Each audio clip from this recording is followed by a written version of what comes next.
Hey, so today I wanted to talk about resilience, which is a very important trait for you to have if you want to live a good life. You really need to be able to endure things. Naturally, I'm not saying that you should put up with everything. Sometimes it's important for you to set boundaries and for you to distance yourself from toxic situations. But there isn't something to be said about being resilient. And basically, I have different opinions about whether or not I am or have been resilient at different points in the past. And they are all, and honestly, I think it's normal. It's normal for, human beings to oscillate between, having different personality traits. So, in certain situations, you're going to be more resilient than in others. The idea is that, the more time passes, that you become more resilient. And I think that this is something that can happen naturally, just with the fact that you are aging and that, just by living life and having experiences, that can happen. But sometimes it is important or even necessary for you to make an effort to make sure that you are more resilient than today than you were yesterday. So for me, I do think that in some elements I have been pretty resilient. I think that having regarding, for example, my mental health, mental illness, I'm still here. So that it speaks to me kind of like persisting, which is pretty good, even though I had wanted to give up at different points in the past. But it's always, it's not always easy, but not maybe easy is the wrong word. I think it's like doable is what I'm trying to say. So sometimes it is more doable than other times, and also I think you have to give yourself some grace because sometimes you're going to you're going to be vulnerable, and in those vulnerable moments you might kind of like regress. I don't want to call it regression, but you are going to maybe not be able to handle things as well as you did the time before that. And I think that that is also part of the human experience, and you just cannot give up. Basically, that's the thing. Even if today you're struggling a little bit more, you have to continue. And sometimes continuing doesn't mean that you have to be active. So just existing passively can also be this, can also represent resilience. And yeah, as I said, sometimes there are days where you don't really have the strength or the willpower to do anything. But I think the important thing is kind of pausing during those days. Oh, I'm not really ready.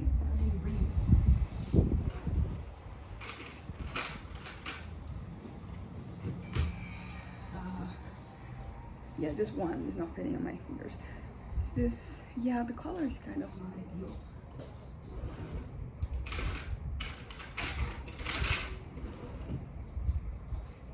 I'll go with this one. But yeah, so sometimes all you have to do is focusing on not giving up, and you don't even have to be active in that. You can just be passively waiting for the day to end so you can start afresh the next day, which is an interesting thing because I think when I was 18, I really didn't. How do I put it? I think that I wanted, kind of the previous day to carry on into the next day. And sometimes that can be healthy, sometimes it can be good for you to have this continuity, but sometimes it's better for you to just start fresh. So it's good for you to just take the next day as being its own thing and not, connected to the previous day. So I think that there are times, different things happen at different times, in your life. And there's no right or wrong necessarily. You just have to adapt to your situation and adapt to your mental conditions, because as I said, some days they are harder to, they are harder than others, and some days they take longer to pass. Honestly, sometimes you don't even need to refresh the day, but you just go to bed, you sleep a little bit, have a little nap, and then when you wake up you're doing better. Naturally the problems won't go away if you don't do anything about it, but it's okay for you to, oh, it's a reflection, it is okay for you to take some time for yourself. And I think that this is one of the big things that I've been trying to implement in my life, just being just as I said, giving myself some grace, but also trying to focus on what you can do.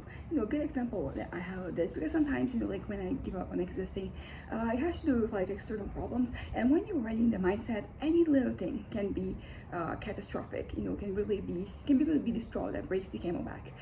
So for example, something that I mean, struggling is the wrong word, but it's just something that was on my radar that would become a future problem, because I was thinking about, for example, my Google Photos storage. I'm in the 2 terabytes, yeah, plan, and you know that we're kind of like we have like 25% left. So I was kind of like worried that I would run out of storage, because like after this one, I think it's like 5 terabytes, and it's like 200, reais. So that is quite a lot. So I was thinking about the use, and I realized that a lot of like these videos I'm kind of like saving on the cloud. And basically I bought an external HD, so I can put all the videos there, and then like there's going to free up space in my account. But like this was something that, as I said, was like in the future, my future radar, but it was kind of like making me discouraged about, because as I said, it's going to be like an increment, very significant increase in like my finances. I don't think that I would be able to afford it. The way that we do it today is that my parents pay half, my dad more specifically, and I pay half, because like I'm taking pictures not just of myself, of like the moments that we have and all of that. So but yeah, so right now it is $38.90, so like it's $20 for each of us, and like it will be $100. So that is like 80%, like that is like 5 times more than I had before. But it's just like something. But the reason I'm saying this is because basically like there are solutions to problems. You don't have to let them, and sometimes you have to let things cook so you can think about them, but sometimes like there are solutions. Like there are solutions, and they are yeah, and there's nothing wrong with pivoting, because sometimes, like as I mentioned before, because I used to have this completionist ID mentality when I was younger. So like if I started something, I wanted to finish it, and like in general, like that is a good mentality to have. But there were so many different things in my different areas of my life where I think that I kind of ended up benefiting from like pivoting. Basically, maybe don't call it giving up, because like that has a bad connotation, but like you're just doing something else, and that is important. And like it also shows adaptability, because I think also like right now that I'm like an adult, things they kind of like they change. Because when I was younger, I think that the things that I have to do, they were kind of like, for example, class and my extracurricular activities. And my parents, they've always been pretty chill, but there was this thing that like if I started something, I should finish it. So for example, I had some extracurricular when I was in elementary and middle school. I had some extracurricular activities, and but basically what we did is like I would do them for the whole year. If I figure out like that's not the thing that I want, then the next year I wouldn't do it. But during that year, I would kind of like, I start a project, I'm gonna finish the project. So yeah, I think that what I'm trying to say is that the situations, they vary. You have to look like on an individual basis, whether it's okay for you to stop. Because sometimes like, giving up, it can be bad. But also, as I said, like depending on the context, it's very much okay. It's probably the best for your mental health sometimes, for you to, as I said, pivot. But yeah, so back to resilience. So when I think about my mental health, I am still here. So that shows some strength, some resilience. But at the same time, like there have been moments where I kind of like I succumbed to like to my despair, basically. None of my attempts were successful, and right now I'm glad that they were not, because I'm enjoying living and existing, more than existing, more than surviving. I am enjoying my life, and I am doing things, I am engaging in things that really they have been aggregating to my life. I'm socializing more, I am saying more yes to like social opportunities, and I'm just I'm just happy that I am in this good place mentally, because like these things, they're kind of like little things. For example, like I'm going to go to my Zumba classes, end of the year celebration, which I haven't done the past 2 years. And this time around, I'm kind of like I want to, so I'm going. So that's new. And also, I'm part of like this board games, women's group, and they're gonna have like the last event of this year, and I'm gonna go. Even though my friend, who is kind of like the one that introduced me to all this, she's not going. So it's going to be an interesting experience. I'm going to have some fun, have some healthy fun, because sometimes like in my head, I don't really drink, but it is kind of sometimes I want to have a little drink, so I want to have a little fun, but it's not good for my mental health, so I constantly say no to that. But the point is that sometimes like we associate having a good time with like ingesting substances of various sorts, and I am having, fun in a way that, doesn't involve that. Therefore, like, it's better for my head. It's more sustainable, and it's more it's like, yeah, it's more sustainable, and it is better because I think that if you have to consume something for you to have a good time, totally fine if you want to consume something. I'm not judging that, but if you have to, then you probably have a bit of a problem. You should start. There's a hair here. Oh, here. So like, I think it's going to be good for me to engage more, because I think that these activities, they are going to be the things that that are going to carry me through life. I'm having these interactive situations, but I also am thinking in the future that I want to just do it myself. Have some little moments for myself. And as I mentioned before, it doesn't have to be anything too elaborate, too expensive. It can just be me going about life, just like doing little things. And I already have some things that I want to do, and I mean, I have one plan that is similar to something I've done before, but I don't know, I am doing well, and I'm not yeah, I'm doing well, basically. I'm not despairing, and that in itself is like very is huge for me. Like, just being able to like deal with problems without despairing, without losing hope, and without becoming not helpless, but because sometimes like you choose helplessness. Sometimes like you don't want to solve things, you don't want to solve like these issues, so you just bask in like in the impossibility of a solution. But yeah, but resilience. So there are times that I have persisted, and there's definitely situations where I look back, I wish I hadn't spent so long on the same thing. I had kind of like given up better earlier.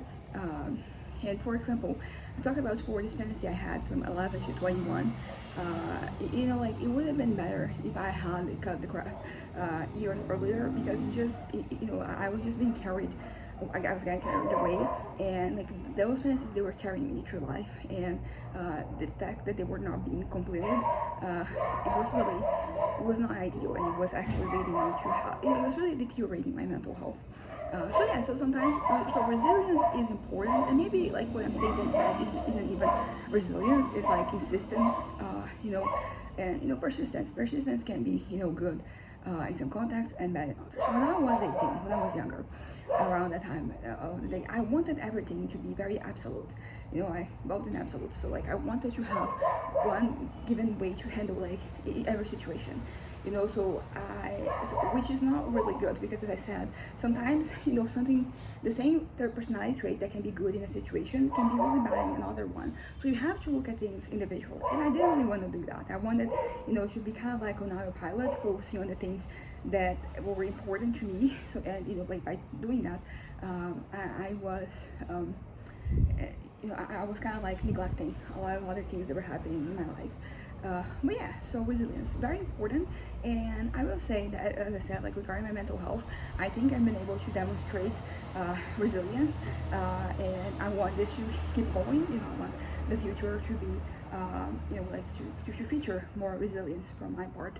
But and as I said, like I have to look at things individually. However, there are other areas where I haven't necessarily shown resilience. I think the fact that I'm here today and I am making an effort to improve my life and my head, like it shows a certain level of resilience, persistence, in a good way. I am, how do I say, I am continuing, like I'm giving, there's continuity to the project I'm carrying, and these projects, they are going to be the things that are anchoring me to this life. So it's important for me not to give up, and to instead really focus on what I can do, because sometimes some things can feel very insurmountable. It can really feel like, like that they're too big, too huge, too, yeah, they're just, too impossible to deal with. But like thinking about it in parts, and thinking about like the small increments, because usually when you have like a big thing that is like kind of like that is being an impediment in your life, there are like multiple elements. So maybe you cannot really handle the whole thing, but you can handle some of it. You can work with some of the, like there are some variables that you can control. Maybe you can control the external world, but you can control yourself. You can control your despondency. Like it's hard, and I do think that before you can move on, you have to kind of like bask in those feelings a little bit. You have to allow desperation to like linger a little bit before you can do things to extinguish it, because otherwise you're just suppressing your feelings, and that is never good. Like that, like it also doesn't work. It's not effective. Like you're suppressing a feeling, a memory, like it always leads to like that thing popping up, maybe not in the way that you were kind of expecting, but it is impacting some other area of your life, and it is uh, I think that a good example is like your intersocial relationships, because if you're feeling if like you're feeling that you're not in control, that things are escaping from you, you might try to kind of like control your environment, control the things around you, and that is not great, because when you're talking about external elements, like you can't control other people, you can't control the things that are out of your control, and maybe creating this narrative in your head that you can, it kind of like makes you feel better, but it's also not realistic. So that was what I used to do. I would try to exercise control in other areas of my life when some some part of me was being okay. Well, some other part of me was like things were kind of like getting out of hand, and there's nothing. I think that something that is important saying is that there's nothing wrong with feeling things.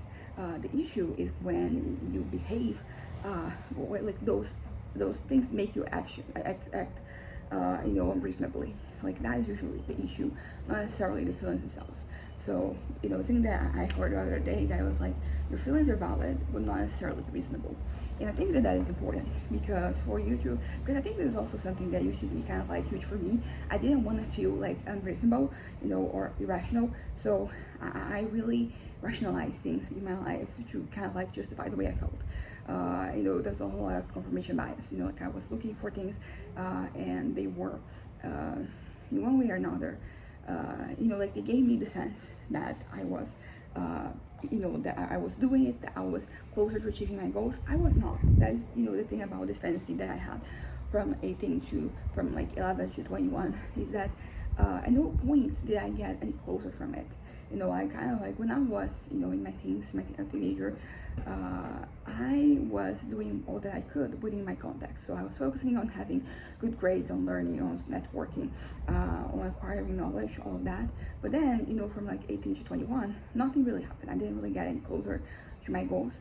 And it's kind of like good to admit this, because for the longest time I kept rationalizing those years to make it seem that I was getting closer, but I was not. I wasn't also like not really doing much. I wasn't really doing anything that was getting me closer to that. And honestly, because I didn't know how.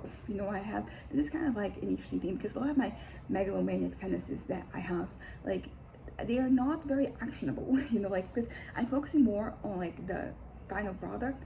I'm focusing more on the consequences, not so much on the process of getting there. And that is worth mentioning, because I how do I put this, I don't know, like I felt that I was stuck. I felt like things were not going my way, and that's nothing wrong with that. There's nothing inherently wrong with being stuck.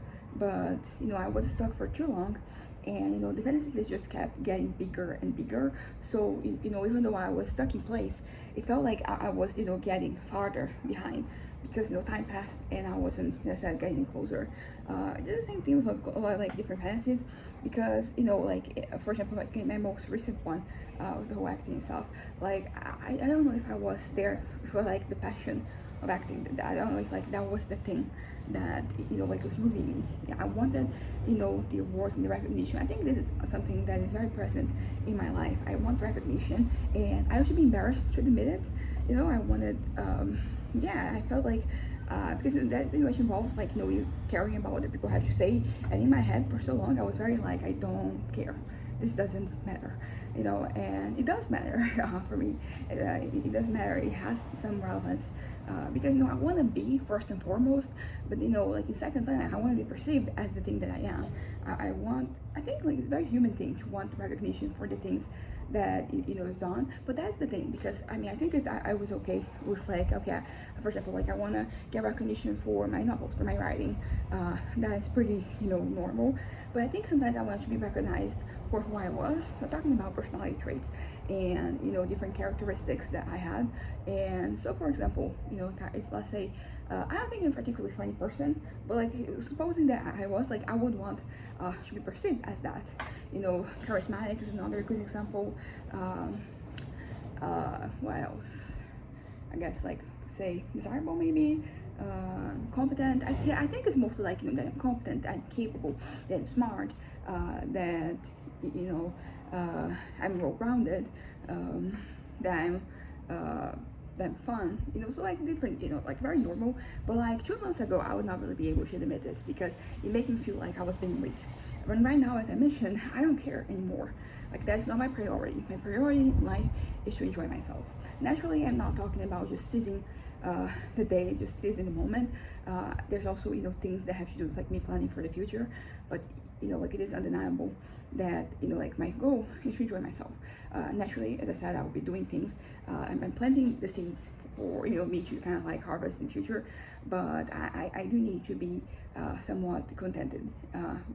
For me to feel that life is worth living. I have to have like these moments, and thankfully like I can be very easily pleased. Like small things, they go a long way, which is great, because like if you can only get pleased by like these big demonstrations, like it's going to be harder, because things, they cost money, and you have to kind of like multiply the money sometimes, make your money do a lot. So like if I like the things that were being enjoyed, they were too expensive, I'll probably be less happy because I'll be doing less things.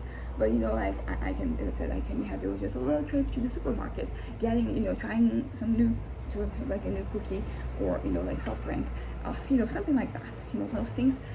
So I'm very fortunate that way, that things like this, they kind of like have an impact, because as I said, these days when I feel sad, a little something can like make my day.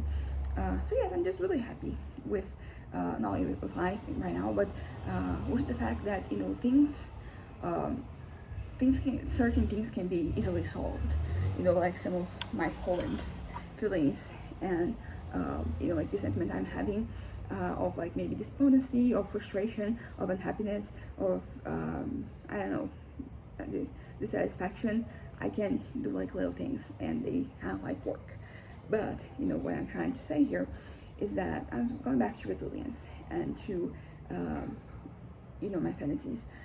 So I think that the thing about resilience is that there are some negative aspects to it. So for example, like as I said, like some of these fantasies, they persist for years, and I try to like move away from them, but usually it takes something drastic for them to go away. I mean, this last one, the acting one, like it kind of it faded on its own, so like that's pretty good, because as I mentioned many times before, I don't want to live in my head.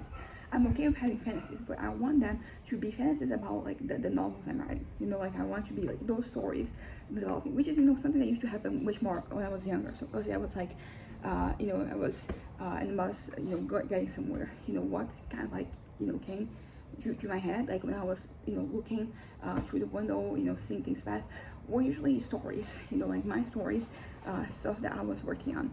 So I want that back. I want to fantasize, but fantasize about the things that I'm writing, because then suddenly like that moment becomes productive. Naturally, I shouldn't try to aim for every aspect of my life to be productive, because first of all, like it has to do with the definition. What was your definition of productive?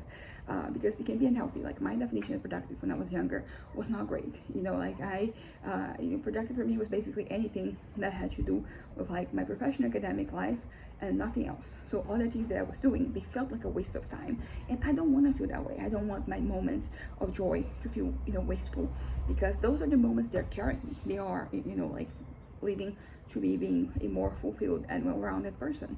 They're the things I'm looking forward to, the things that are motivating me.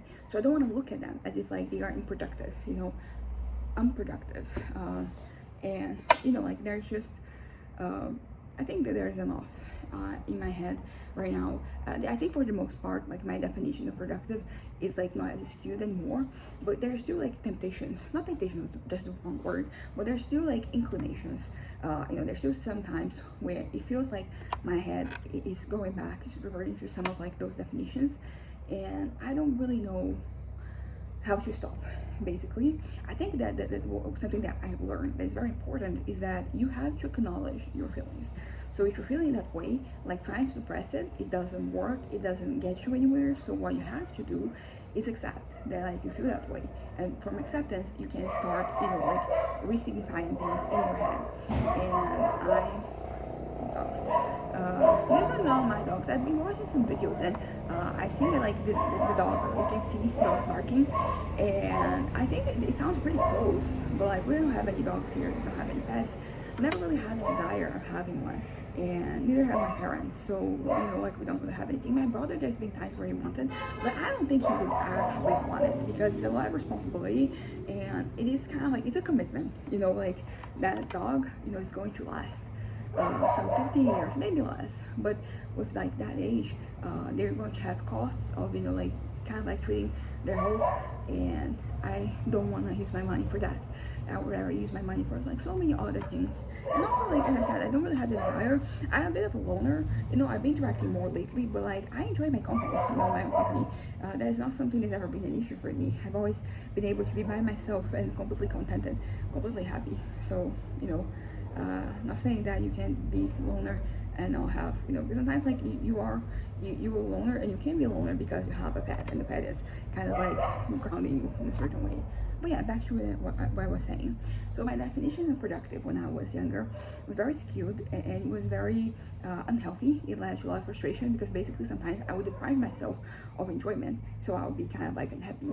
But and like the unhappiness, he wouldn't so I was basically unhappy. Like that in itself, like I don't feel, part of me feels like I have to explain that it's bad for me to be unhappy because I'm going to be unproductive. But like just being happy is bad enough. Like I don't want to be like that anymore.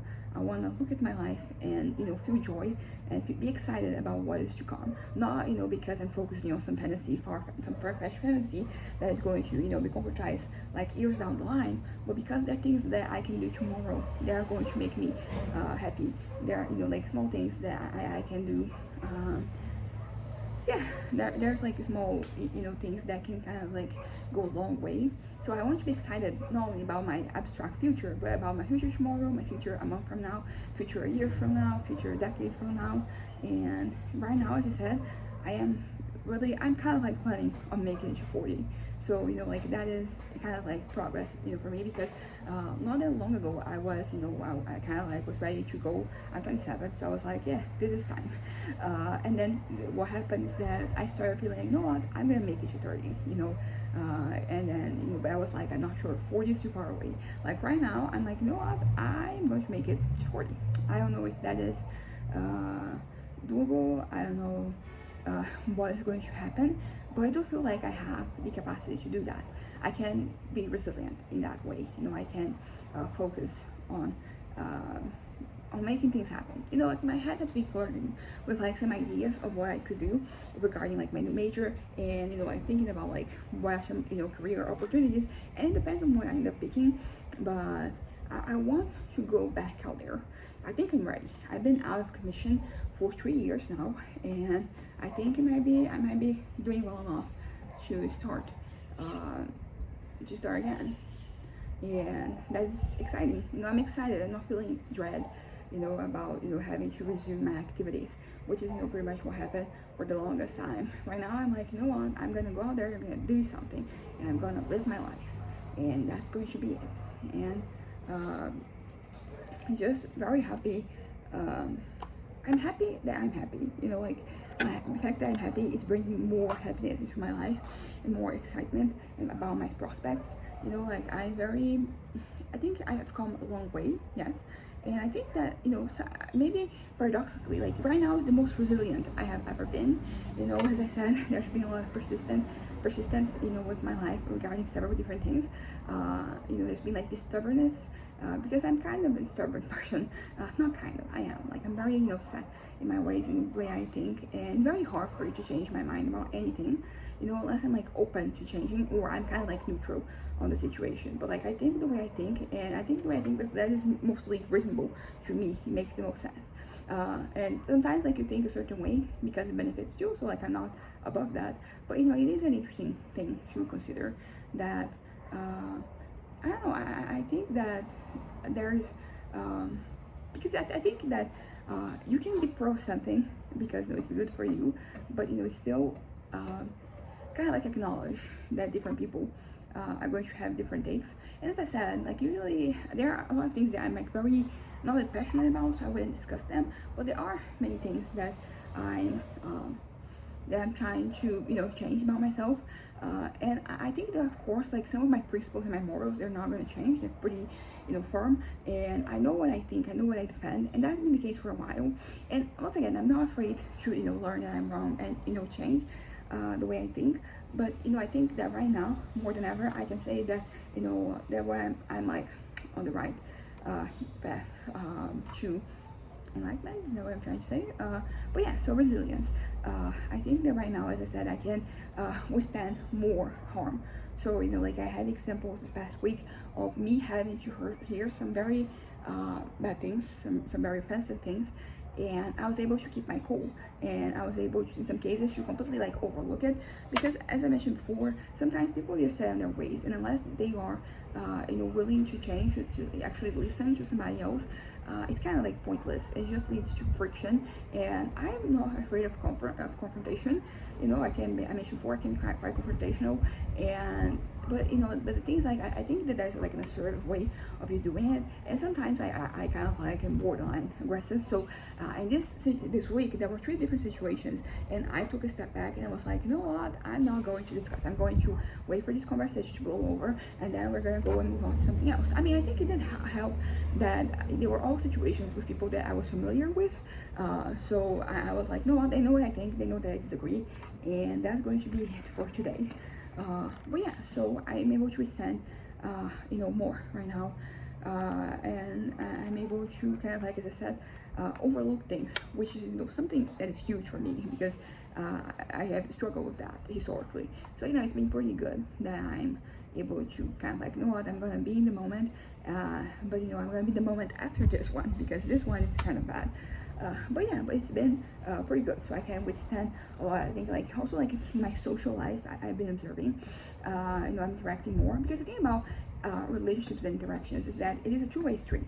So I don't want to be disrespectful and not like put myself out there for somebody else when they're putting themselves out there for me.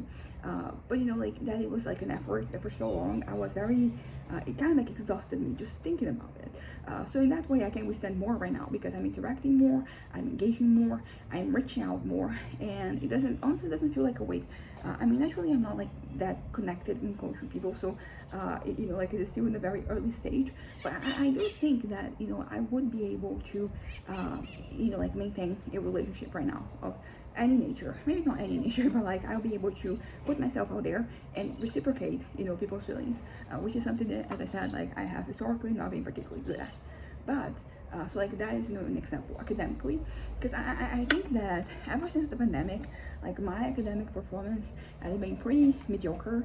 I used to be like first in my class when I was in high school and my first year of college, but starting 2020, things started to go downhill. And honestly, it was not just the pandemic. Like, when I look back, I'm like, yeah, I was already struggling before it started.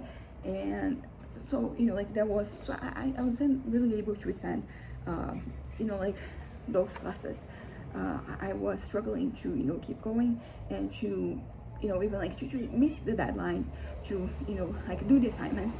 I was struggling with all that, and right now I feel like I can go back to how I used to be, like, where I'm like very dedicated academically, and I'm doing the things, and I'm gonna put that to the test next year when I start with my when I start with my new major, the new thing I'm going to be studying. So like I'm hoping that that one is going to be the one. But even if that one is not the one, I want to be dedicated, because regardless of whether like I keep doing that course or not, I'm going to be there for a year. So I want to go back to how things work. Maybe they're not going to go back 100%, but I want to be at least be able to do the bare minimum to pass the classes and to have a good performance, because also I want to learn. There's like a lot to be said about whatever it is that I start doing, and I want to just meet. Honestly, I would like to do more than the bare minimum. But I'm gonna set the bar there, very low, I know, but I'm trying to start fresh, and I have, all my hopes and dreams about what, next year is going to be. And I know I'm excited, I think that I am ready to, live life truly, not just, this surviving thing that I've been doing for so long, to truly enjoy myself, but not only enjoy myself in my little distractions, in my little, pastimes, but, in other areas as well. So professionally, academically, very important. I don't want to go back to how I used to be. It's so demanding, and so things used to be excruciating for me when I was in school, because I was very demanding of myself, and I always had a good, decent performance. Honestly, it was more than decent, but I felt like I could do more. So it felt decent, even though it was pretty good, compared to everybody else. So I don't want to go back to having that pressure and have that dictate the way I live my life. But I want some of it. I want a little ounce what I had before, so that I can make things happen. I think that's kind of the key for me the next year. I want to make things happen, because I'm tired of just waiting for things to happen, because they're not just gonna happen. That is of course things can happen, but I think that you have to make them happen. I've always thought this way, but I end up getting sicker in mind, and then that kind of really skewed my vision of myself and of the world. And right now I'm trying to really reassess and realign myself, so that I am a well-rounded person, because as I said, being well-rounded is important, and it's something that I didn't always care about, but right now I think that that's pretty much what I want for myself. But for itself, naturally, but also because life is better when you're well-rounded, when things are kind of so I have I want every area of my life to be balanced. Of course that can be a bit of a challenge, but if I can get some semblance of equilibrium in various areas, I'm gonna be happy. So yeah, so resilience academic, resilience professionally, that is an interesting one, because I think that work has historically caused me a lot of anxiety, although it did vary in different places, because I think there's the feeling my first and my third internships, I remember that I felt like I wasn't doing anything, I wasn't doing enough. So I kept trying to be a busybody, doing things here and there, but I don't know, I felt a little lost, or okay, is this position that I'm here very necessary?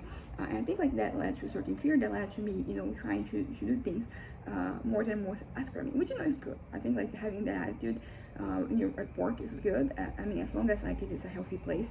If it's a toxic environment, not so much. But if it is just I think it's good for you to try to make yourself useful. But I think that sometimes the feeling that I had of they didn't really need this position, this could, because I remember there were 3 interns, you could connect one of them and have one last intern, because I felt I wasn't, as I said, doing enough. So I think that was also sort of my anxiety, and also because there was enough, so when I was giving something, I felt extra pressured to do it very, very well, and sometimes there's a learning curve. So you get into internship and you don't really know, you don't necessarily know what to do, and that can also generate some anxiety. So yeah, I think that the internship in the middle, the second one, I really I was kind of doing whatever. Not that I was half-assing my job, but the work I had to do, but I was doing so much more. That was an era where I was having a lot of mini capsules, so I was just doing the most, necessarily regarding my work, my job, but about doing anything else and everything else. So there was that. But anyway, so resilience. I think that right now I'm more equipped to go back to work and persist, and no longer feel so anxious about it. because there's the anxiety with money, but I'm thinking about it's not just that. Like there was anxiety from like the job itself.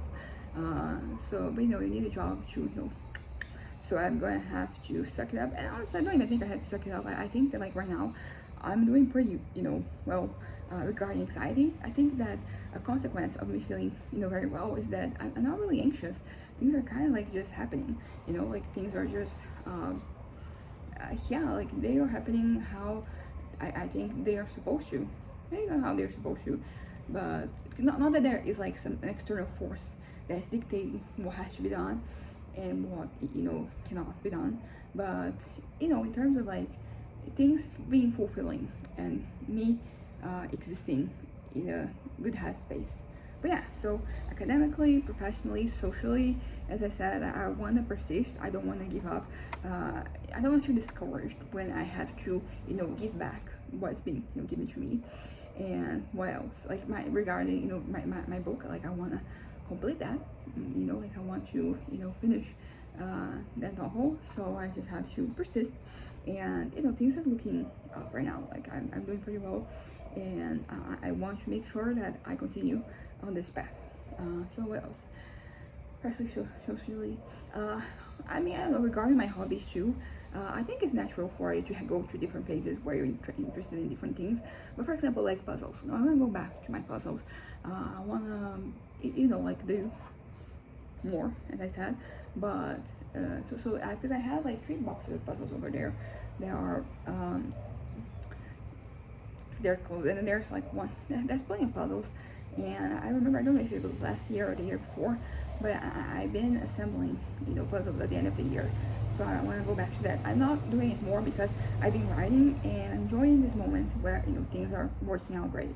But yeah, but that's basically resilience. Oh yeah, mentally, as I said, regarding my mental health, I think that I'm doing very well. Things are not they're not hurting me as they used to.